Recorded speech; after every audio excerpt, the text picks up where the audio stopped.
Hello, everyone.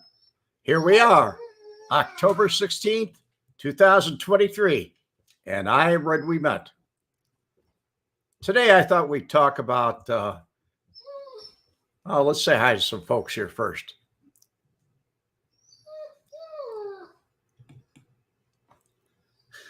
Rhonda, how you doing? Got rid of the rash, huh?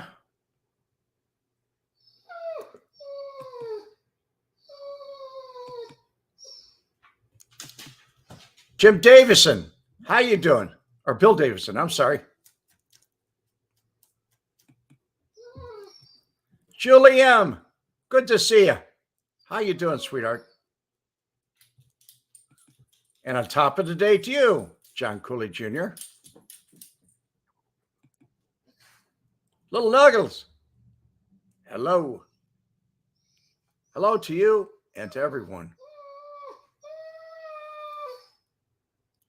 We gotta say hi to Polly Walnuts.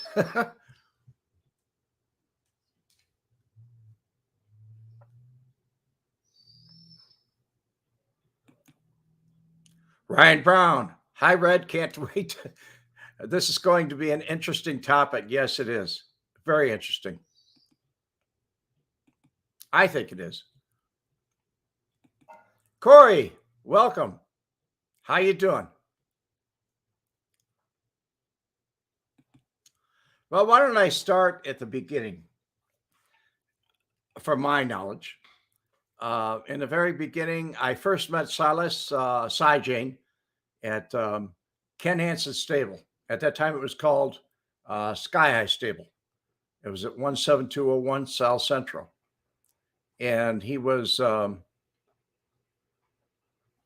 there trying to put together hit teams to kill George Jayne, murder George Jayne, and he gave Ken Hansen a couple M1 carbine enforcers and a .38 pistol. But that's when I first met him. He was a very outrageous guy. I mean, he had a Cadillac that he used to switch Cadillacs like once every 2 months, and he had these big horns on the front of the car, like a Texas car, something like that. At any rate, he always sat in the back on a coupe. So when you got in, it wasn't a four-door. You had and Joe LaPlaca was driving. And it was just unusual. I found him to be a dynamic person, very dynamic, rough, coarse, evil. Yeah. Later on, I found out that Kurt Hansen got involved with Cy many, many years ago, right after he got out of the Marine Corps. He was in business with Cy. They did, I'm doing too many ums here. They did, I'm not using any scripts or any sheets. I'm going from my memory, folks. They were, Kurt and Cy were involved in the horse meat business, selling horse meat. And I'll tell you all about that in a minute. And they were also involved in the hay business, making hay together. They had a partnership. That partnership worked great until in 1955, Ken Hansen murdered the Schussler Peterson boys at Cy Stable. And then it was time for him to disappear. So he relocated to the south side. And when he relocated, Deborah Day, thank you. Hit the like button. When he relocated, things changed. Had he not relocated, I don't know if I would have known him at all. But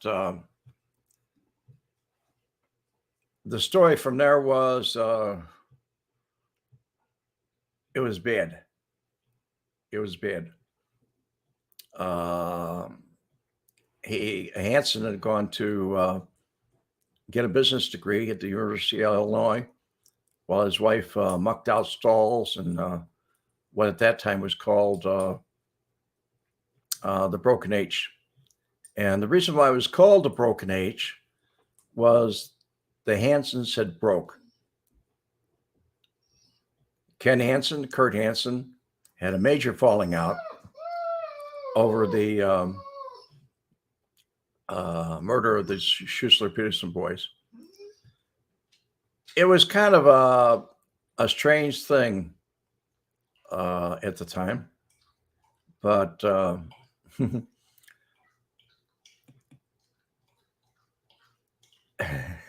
horse meat processing, yeah. At any rate, Cynthia, how you doing? How you doing, sweetheart? So, what went on with Cy? Well, the more we talked about Cy, the more I knew about him. And then it was kind of documented later in legal briefs and the internet on Wikipedia. When Cy was a young kid, there was a goose that used to chase him on the family farm. They were out in Kane County and Elgin, that area. And when that goose chased him once or twice, I think he pecked him, or when he got home from church with the family, he strangled the goose. He killed it. And after that, Cy was arrested for, at that time, I think they called it rape, statutory rape. And he went to reform school. So he was away in Charlottetown, probably the oldest person I ever knew that went there. And it was a real crazy upbringing. Well, during World War II, they had Mustangs that they were bringing in. He had two real brothers and a half brother by the name of George. George was a half brother, but Frank Jayne Sr. was his brother, and he had another one by the name of DeForest. You never hear about DeForest Jayne. He commits suicide. But all three brothers, along with hired help, used to go up to Woodstock, Woodstock, Illinois, and they would bring go to the railroad yards, and they would bring thousands of horses into the pastures of the Jayne farms. And at that time, none of these guys went off to war during World War II. Cy had a felony conviction, so he couldn't go. But they were all bad people. And then during that war period, he got hooked up with the mob through Sammy DiStefano. They used to go out, the outfit guys that went with DiStefano used to go out there and ride around the indoor riding arena, and they would shoot their guns off in the air. They play cowboy. They dress up like cowboys. They wear cowboy hats. Side put them on a horse. And the whole idea was to get more people for business. And it worked. Rhonda, our Italian cowgirl. Half the family is still near Elgin. I wouldn't doubt it. They didn't never stress. I don't think they gave up the property, and they never strayed that far from home. They really didn't. They lived out there. So I wouldn't be surprised at all if they didn't leave. At any rate, after the horses were there, and they found that there was a market for horse meat at the end of World War II, there were a lot of rations, a lot of things were bad. I actually went into a place called Jardines on 159th and Harlem and had a steak. It tasted funny, tasted odd. There was a lot of salt on it, different, a lot of different things to cover the taste of the meat, but it tasted different. And after I was finished with it, I was told that it was horse meat. So it still went on even into the 60s.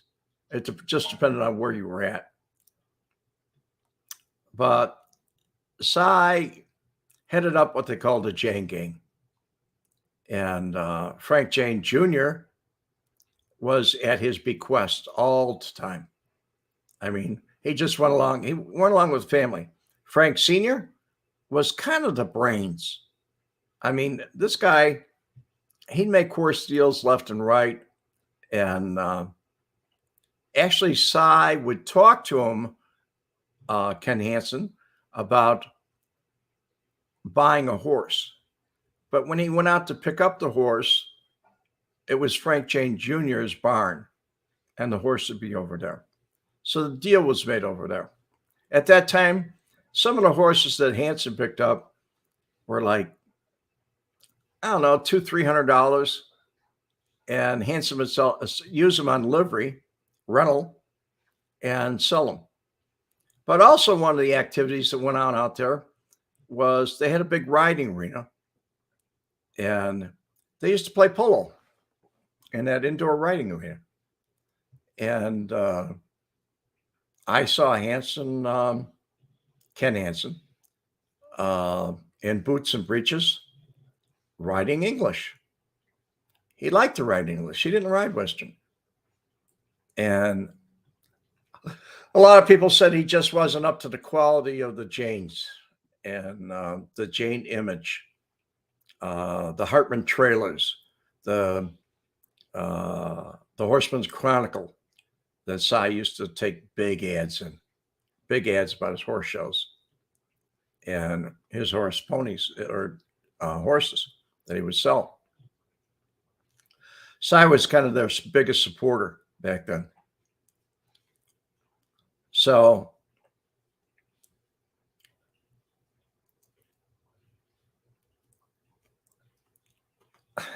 Frank Ferrero. Red, stamp your foot to the count. Okay. I don't know what you mean by that.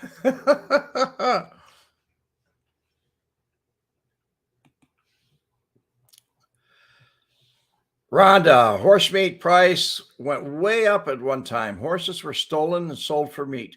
Yes, that was in the 50s, late 40s and 50s.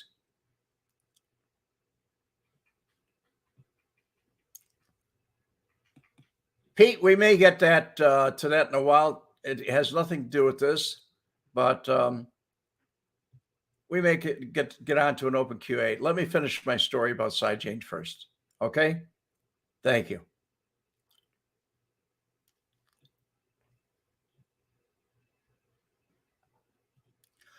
Anyway, Cy was sick. He was very sick. He was one of those kind of people that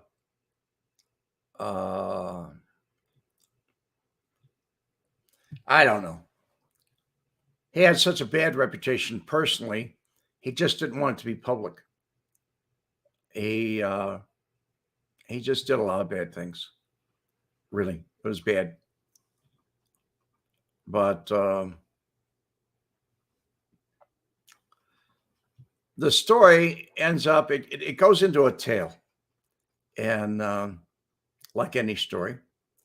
But when Cy was convicted, he had F. Lee Bailey for an attorney, and he was convicted of conspiracy to murder Helen Brock.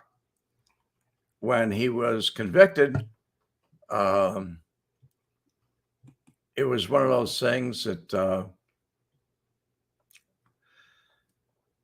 he only got a short period of time. He did like 7 years in Vienna, Illinois, Vienna Correctional Center.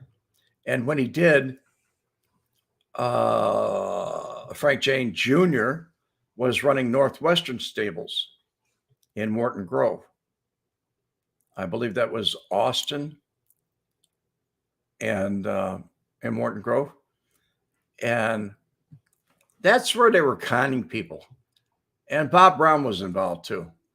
Bob Brown was a horseman that came from Virginia, and his wife Kathy was from Grand Rapids, Michigan. So he had moved from the Detroit area where he had horses and got a place out in East Dundee, Illinois. And him and Si worked a lot together. As a matter of fact, Bob Brown took the picture of George Jayne when they were walking out of the courthouse. What had happened was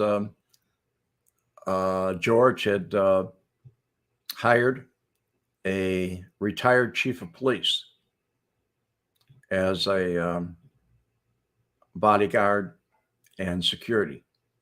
And his son put a tracking device on Si's car so he would know whenever he got close to him. He was concerned about that. And like anything, the batteries went dead. And his son, the chief of police, son, went out there and tried to sneak in at night and change the batteries on the car. Well, as most of you know, most houses, farmhouses, are set way back off the road. And there were two different stories that came out.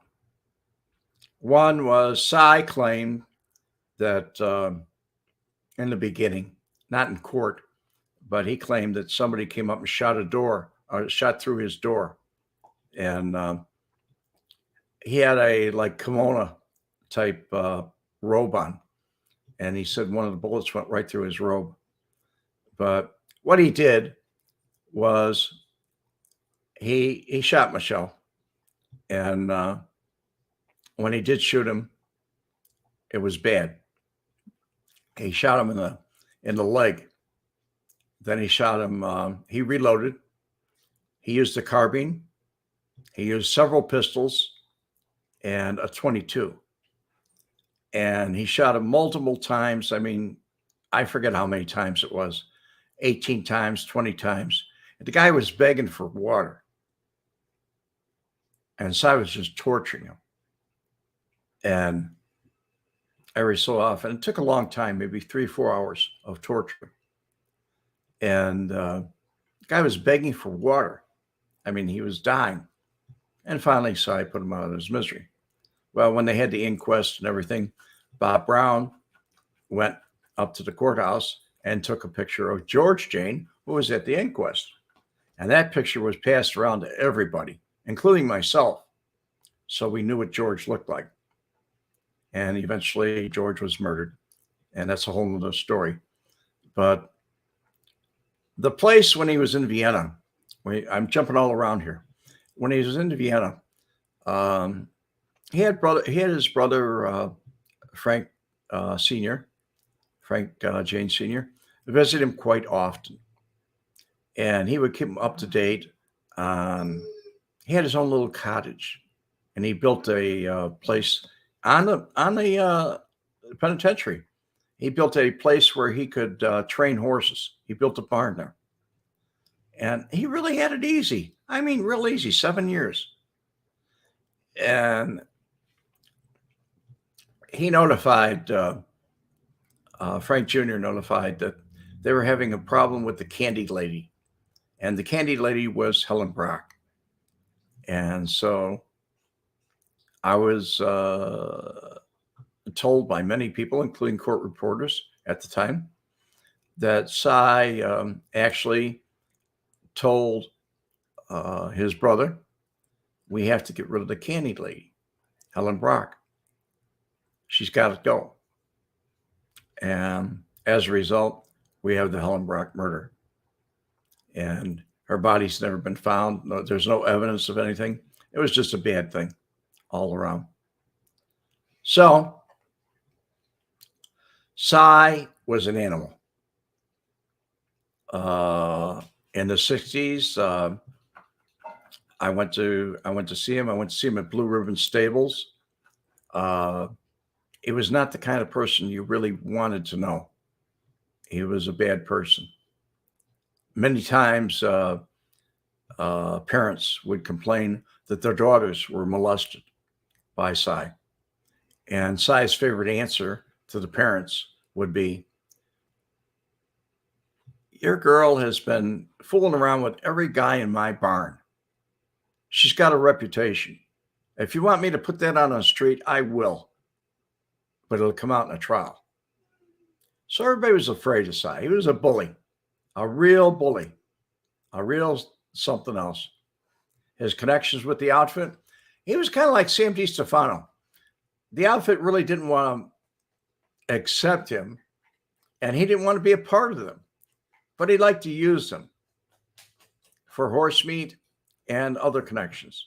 And Cy had a lot of money. He used to spread around a lot of money on police officers and politicians. He was very good at buying people off. And if he couldn't buy you off, he'd kill you off. That's the way he was. And having Joe LaPlaca as a bodyguard, Joe was convicted a couple times. He was a convicted felon, went to prison a couple times. I think he went once for armed robbery. But he was a tough guy, real tough guy. So Cy was mean. He was ugly. And the last time I saw Cy was out by Sky High Stables. It wasn't Camelot yet. It was Sky High. And he was back by a Winnebago. And that was over set on the side where they had a bonfire. And he actually said, these are the last words I heard him say, how many people can say they murdered their brother and they don't have to worry about anything happening to him? He had just gotten out of prison. So it was a very, very bad man. He touched shoulders with a lot of people. He damaged a lot of people. And the horses that he would buy, like, I'll give you one, for instance. There was a Canadian thoroughbred called Carry On. That was the horse's name. And he sold it to Ken Hansen for $500. It was a beautiful Canadian thoroughbred, broad-chested, good thoroughbred. And Jayne Victor bought the horse, and her father paid $3,800 for that horse to Hansen. So Hansen was allowed to make profit in the sale of horses. And what he did in favors, I don't really know. Kurt despised him. He never had anything good to say about Cy. And he thought Cy should be exterminated. But Kurt had his own fish to fry. And he never took anything personal.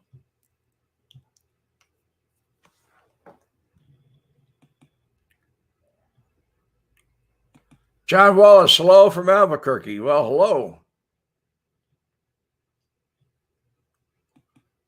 Yes, I know a lot about it, Pete. Pete Byron. Silas's brother, George. I actually did a video on this long ago, bedtime story, about how Cy was offering $50,000 to bring George to him alive because he wanted to torture him and make him suffer, and 25,000 dead. And it's written on the internet in a couple spots.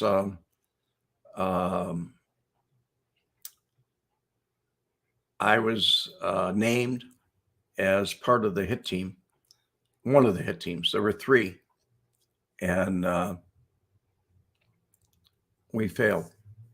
I was trying to contact George, and I had an idea that we could use police, state police, somebody to put him in the trunk of a car, bring him out to Kenny's place, and say that I captured him.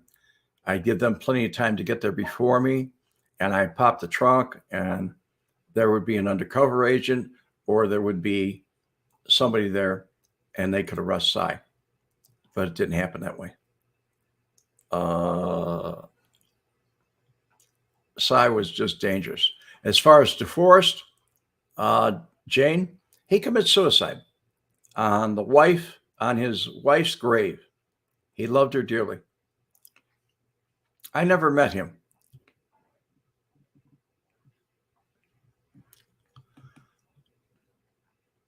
How many bodies do I think are buried on Silas Jayne's property, or did he own? None.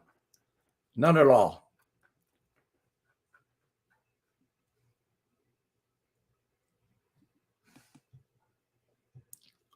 Is that Hanson at Hamden Stadium and on Central? No. John Cooley Jr.? No. How you doing, Kissy Cat? Good to see you.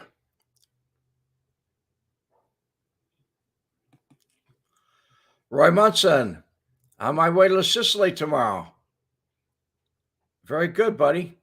Have a good trip. Be safe. Good to see you, Roy. Hit that like button, folks. I need all the help I can get. I don't remember exactly how much I wrote about this material in my book. I should read my book again. But my book is for sale, as it has been. Nobody cares and what I did about it. And the link for it's in the description where you can purchase it, an autographed copy. For the same price, you can get it on Amazon.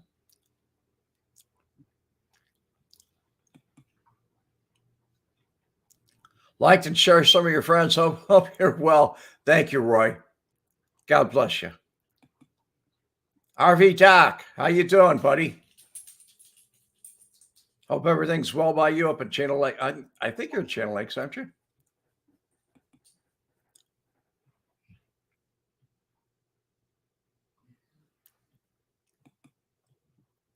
Bill Crawley, there was a horse slaughtering house in DeKalb, Illinois. Yes, I know about that.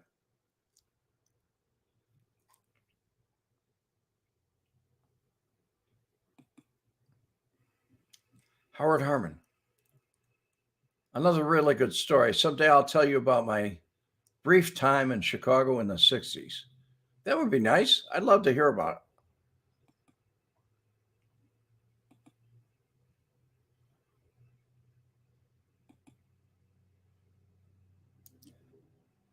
it. You know, I don't remember, Pete.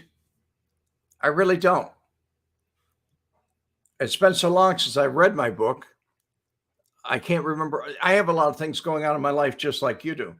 But when I reminisce, I look back, I see these things. So you get an autographed copy of Nobody Cares and What I Did About It at redwemet.com if you're searching the web. And the link for it's right below the video on the description. So it'll take you right there if you need to go there. If you don't want, you can get a non-autographed copy at Amazon for the same price. Same price, buddy.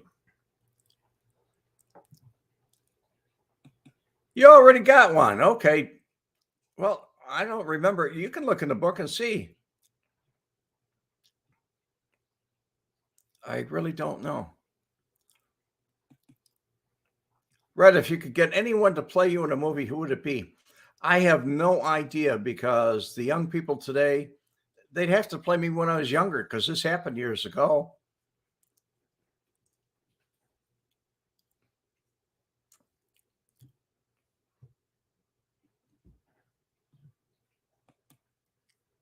Hey, Chris, how you doing?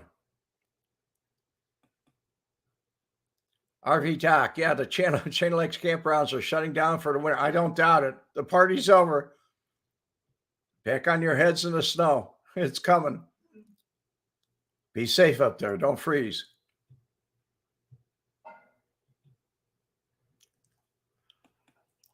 Yes, he would really be good, Kissy Cat, except have you seen pictures of him lately? I mean, he's like really, really, he's older.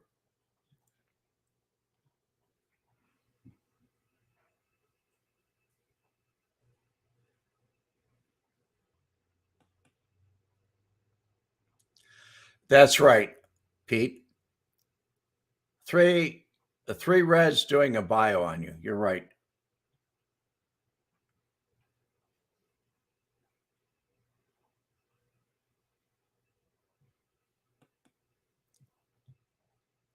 I'm always interested. I'm interested in everybody that stops by.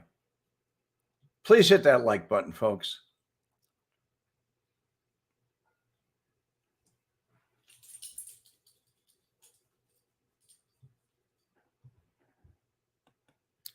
Now, you see, Jim, I don't know who Jesse Plemons is for a younger Red. I don't know who's out there today. This is 2023. And you go back 50 years, and I did look a lot younger. You could go back 45 years, I looked younger. In 1968, I was just 22 years old. So it'd be a lot different. Anyway, we're going to go back here and we're going to find. Okay, Pete, you asked this question, you're going to get it. Red, where were you? And what were you thinking when Richard King got clipped? I was driving east on Grand Avenue, and on the right-hand side of the street, there was a sandwich shop. We called it a grill. Other people may not have. We did. We call it Rosie's Grill. And it belonged to Jimmy Kozo's father. And in that sandwich shop, there were things going on that I found out about later. But on the street, I saw Frank Schweiss. And up above on the roof, I saw Harry Ailman. And they were talking on walkie-talkies. And that's where I was. And did I hear the shots? No. Or the shot? No, I didn't. But what was I thinking at the time? I was thinking, whatever's going on when these guys are using walkie-talkies, I don't want to stop. I don't want to be around it. Later on, I found out exactly what happened. And that's usually what happens. You find out afterwards. You get a newspaper description, you get a news description, and you get a real live description from the people that were there. In my case, it was Marshall Cafano and Joey Lombardo that told me about it. So that's your answer to your question, Pete. I told you I'd get back to it. Was Cy angry at George due to the 20 acres willed to him upon Dee's death? I don't think it was that. I really think it was over his horses. Cy's horses or George's horses were beating, and his riders, like Sherry Rood, were beating Cy's horses in competition. And Cy didn't like that. Robert McNamara? Mansour. Robert Mansour. Hi, Red. Never understood how the Alpha got rid of their own people all the time. They didn't all the time. But they certainly tried.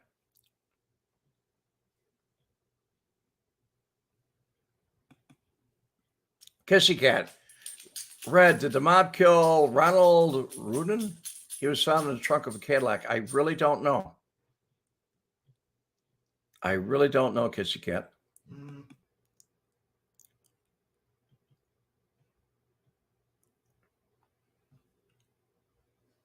Anyway,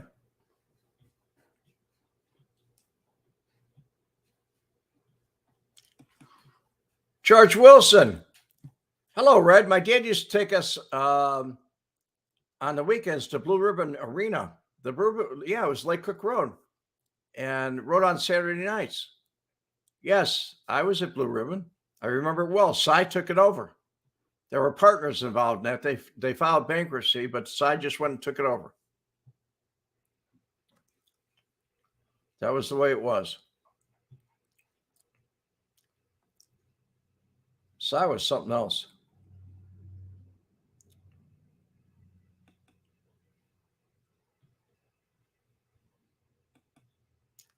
Randy Rhodes. Hey, Red, how many kids did the German have? I assume you mean Frank Schweiss. And he had a daughter and a son. His daughter was Nora Schweiss, and his son was James, and he lived out in Downers Grove. No, he didn't. I'm trying to think of the place he lived in.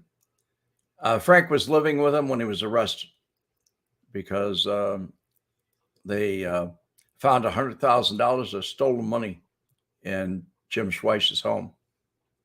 And Schweiss just said it was his. And quote unquote, he said, "Don't mess with my kid." And used the word mess, he cussed. That's the way it was.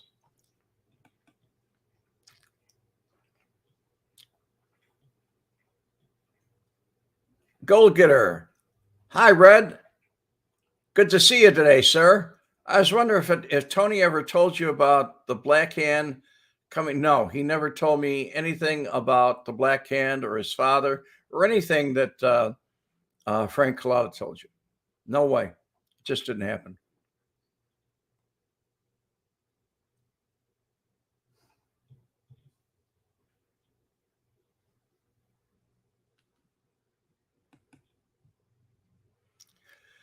What's my opinion on Mayor Daley Sr. or Jr.? My opinion on Mayor Daley Sr. was he was one heck of a mayor. He kept everybody in line. He had a rule, one rule. Do whatever you want to do. Just don't involve me in it.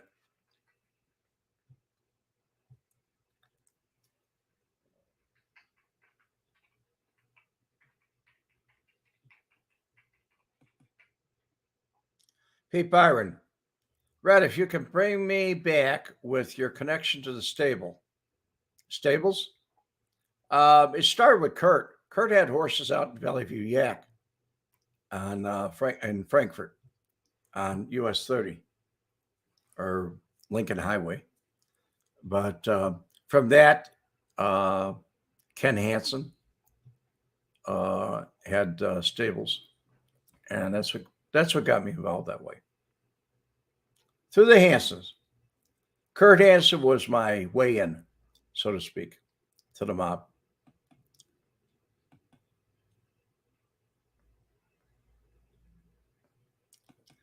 Yes, it was sad. She was going to Dunkin' Donuts to pick up some donuts. That was 1964, I believe, or 65. I forget which. I wasn't around for it, but we all heard about it. Thank you, Jim. Hit that like button. I need it. I need it, folks. How many likes I got in here so far? Somebody want to help me out?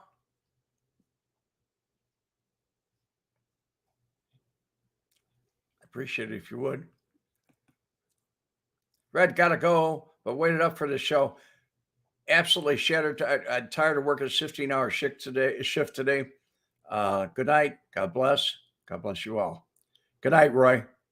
Stay safe from your trip to Ireland over to Sicily. Ace Mulligan. We got 51. 12 likes. Wow. Okay. 55 likes.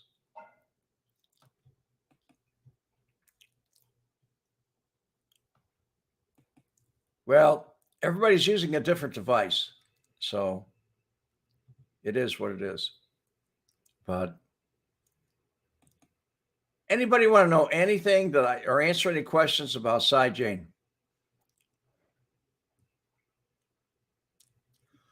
Had a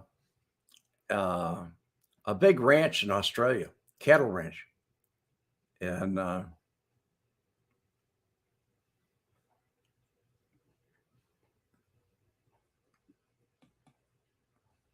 Bill Crawley, Old Man Daly also said, "If I can help a family, who else will?" I remember a famous saying when he got Bill Daly was at Near North Insurance, which we were forced to buy our dram shop insurance if you had a liquor establishment. They kind of suggested that you get your insurance there and your license would go through easier. But I dealt with Near North and they got caught with city contracts and everything else. And there was a big scandal over it. And the old man, Mayor Daley Sr., I believe he died in 1977, if I'm not mistaken. He got up and said on the news and said, "What father wouldn't help his son? I mean, what did I do wrong? What father wouldn't help his son?"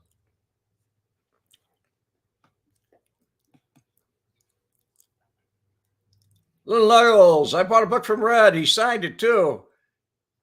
Thank you. I hope you enjoyed it. I really do. Pepperjet, hey Red, did Brock's Candy heiress have any dealings with this? She bought horses, and she bought them from Bailey and Richard Bailey and other people, but they eventually came from, or originally came from, the Jayne family. He was just a conduit.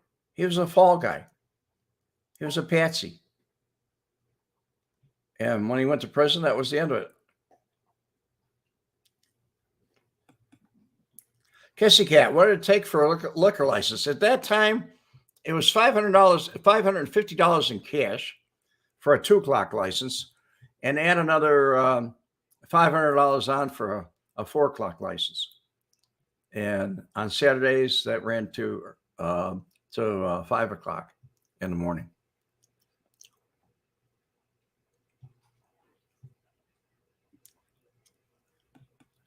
That was her name, Helen Brock. Do I know Lou? He ran a place called Lakeshore Labor. No, I really don't, Nick. I'm sorry, I can't help you.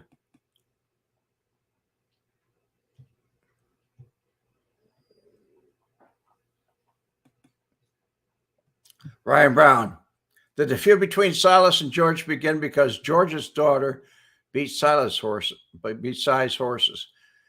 I don't know if it was her, but it was somebody that rode for George.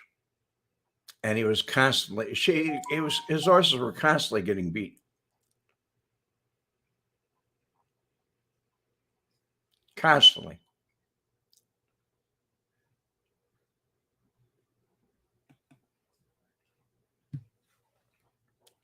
But he was a rough man. I would say Cy was a big man. He wasn't a small man. He was a big man, but he was also rougher than any of the outfit guys I ever saw. Any of them. He was rough.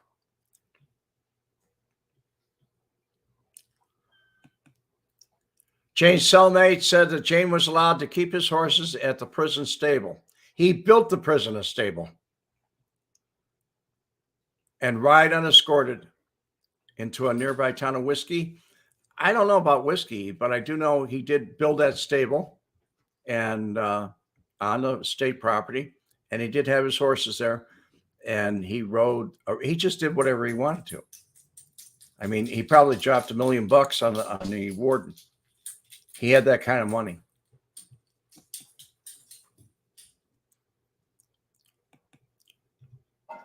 Both halves of the family are still very big in the horse community. Well, Danny Jayne is gone. Danny Jayne, when he was a kid, he was talking maybe 1920, 21, 22. He was talking about putting together a movie on Psy, and he wanted to play the part of Psy. But I believe Danny Jayne died when he was 57, and cancer of the colon. I kind of kept abreast of what was going on in the Jayne family. Ryan Brown, Red and everyone, I can't stay. Have a good night. God bless you all. Good night. Good night, Brian. God bless you.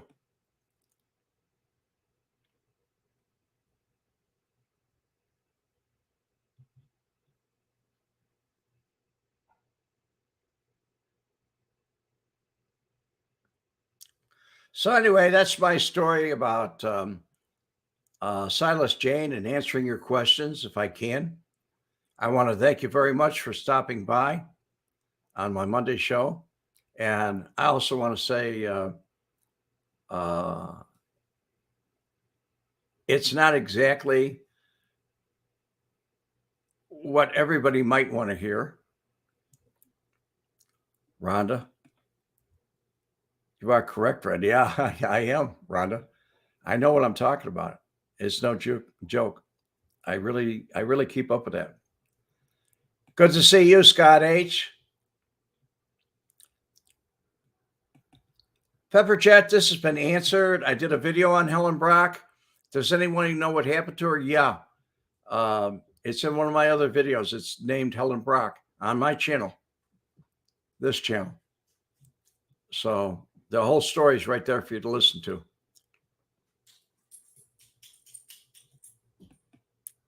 Bill Davison, great story, Red. You're a history teacher in the Chicago area. Yeah, well, I try to be. I try to give what knowledge I have before I'm gone. When I'm gone, I won't be able to talk to you. Thank you, Red. You're welcome, Pepperjet. Look for it. You'll find it. It's on my channel.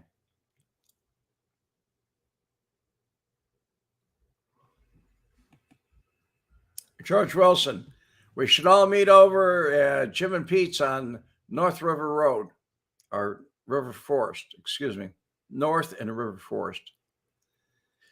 Well, that'd be quite a trip for me because I'm in Panama City Beach, Florida. It's nice and warm here.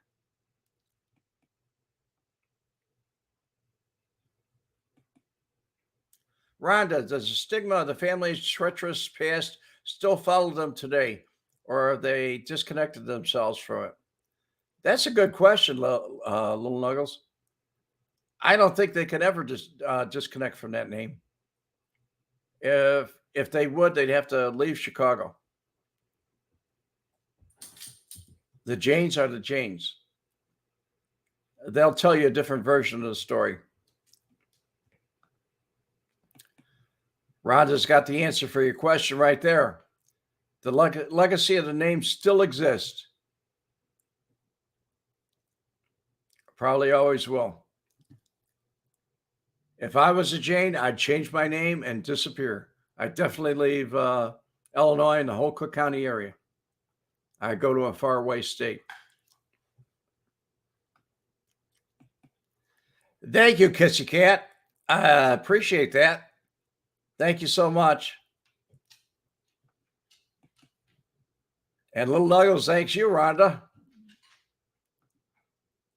Frank Ferrero. Thank you, Red. See you Wednesday. I'm supposed to have a show Wednesday with Gary Jenkins.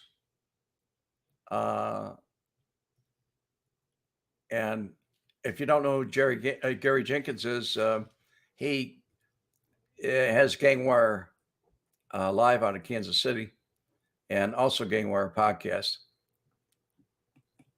Adam, hey buddy, starting a mob tour right now. Okay. Adam stopped in just to say hi. That's great, Adam. I hope it's going good today. I really do, buddy. If you feel like it, give me a call later on this evening.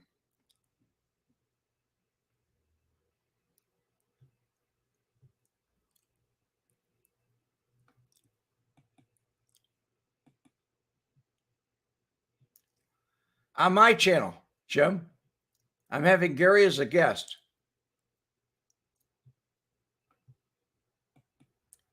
Adam says today is a good day.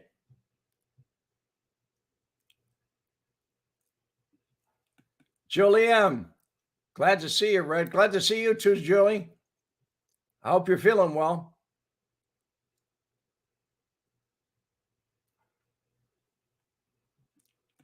Rhonda says hi to you. I think the folks are good to see you.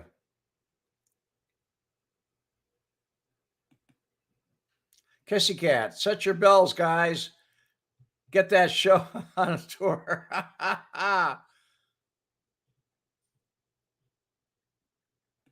I think it will be. I believe he just texted me while I was talking to you folks. I want to get a thumbnail up and get it straightened out. Let you know. Kind of advertise a bit. My vlog.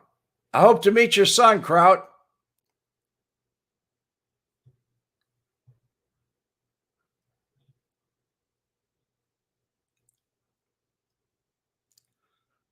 Everybody's saying hi to each other. That's good. Hello from Pontiac, Michigan. Carmelo Tapia? How do you pronounce your last name? Tapia? Am I saying that right? Carmelo. I'll just say Carmelo. How's that?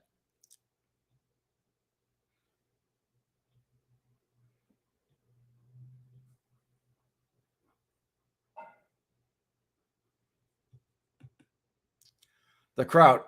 Should I send Adam? I can't even pronounce that, Kraut.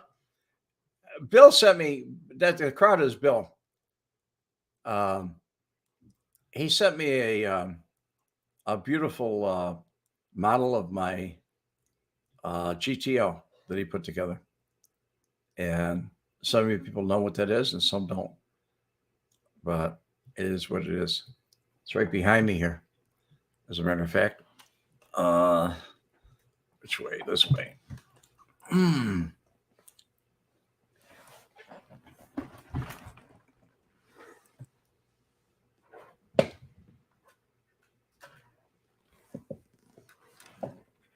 There it is, Bill.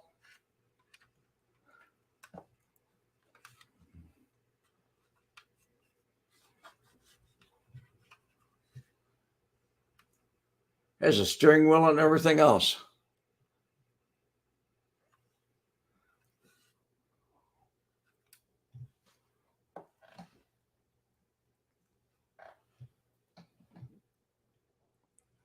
Bill sent this to me a long time ago.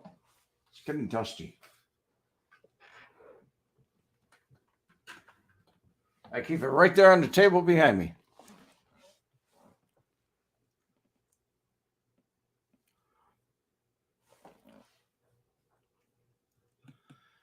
It always will, Bill. I cherish it. Thank you very much. It was a great muscle car. I loved it.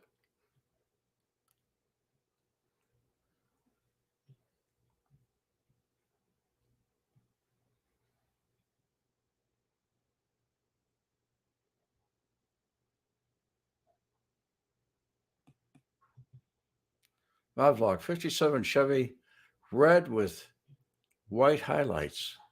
Nice car. Very nice car.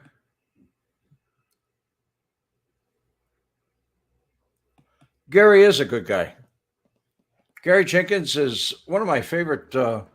Actually, Gary did a podcast with me before he was doing videos. And that was way back in 2016. And it was at the old ice house. And it was very neat. It was very good. I liked it.